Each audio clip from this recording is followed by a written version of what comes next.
Planning to start your drive in peak summer? These simple steps can make your car's AC more effective. Welcome to Factful Fridays. Today we'll show you easy DIY tips to help improve your car's AC performance this summer.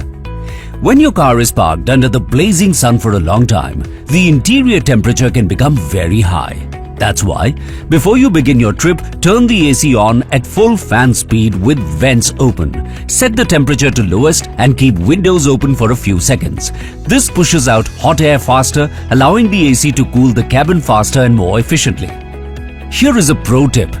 Only open vents for seats where people are sitting to direct all cooling where it's needed most. As far as possible, keep the car AC on recirculation mode.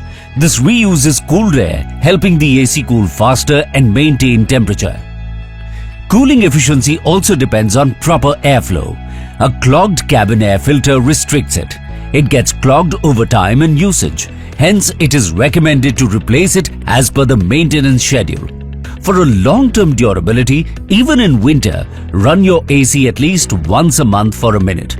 This circulates refrigerant and oil to protect internal parts. These simple do-it-yourself steps can help improve cooling performance before you drive. However, they don't replace an expert health check. For optimal AC cooling performance this summer, visit your nearest Maruti Suzuki authorized service workshop. What car care tips do you want next? Comment below. Stay tuned for more